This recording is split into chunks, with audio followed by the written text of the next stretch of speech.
Confirm if the chairman made an announcement that Mr. Saldico will not be invited.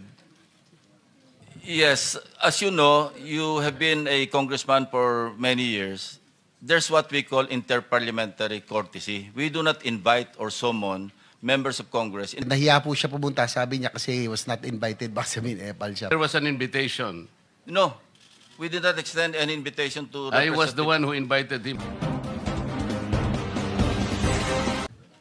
Sir. Yes, also, Dr. Jenny. administrative, also if we can invite again Regional Director Panakan kasi medyo malaki po yung napunta sa Mindoro. If hindi pa siya sumaharap, Panay Bulacan po kasi, malaki-laki rin po yung nailagay doon. I think a total of 40 billion.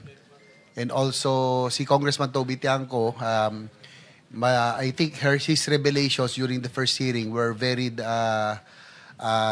revealing. If he can be invited. Nahiya po siya pumunta. Sabi niya kasi he was not invited. Baka sabihin, epal siya. But I think he can help a lot. Yes, we will also invite him or ilan ba, JB? Only one? Ayan, si Toby Tiangco and Panakan and siguro yung mga taga Mindoro. We'll invite them in the next Thank you, hearing. Mr. Chair. Okay. Mr. Chair? Yes, Senator De La Rosa. So, hindi pala ito ang last hearing natin. Meron pa tayong kasunod na hearing. Definitely. Thank you, sir. Thank you. Thank you. And So- Mr. Chair, lastly, may I confirm if the chairman made an announcement that Mr. Saldico will not be invited? Yes, as you know, you have been a congressman for many years. There's what we call interparliamentary courtesy. We do not invite or summon members of Congress in the same manner that they don't invite senators to their hearings. It is up to the congressmen or senators concerned to appear before their inquiries in aid of legislation. That is a tradition. Yes, Mr. And Chair. that tradition is not accorded to individual members of Congress of either house. It is accorded to the institution. Yes, Is that, yeah. you will. Yeah, but if he is expelled, then we'll invite him. He's no longer a member of Congress.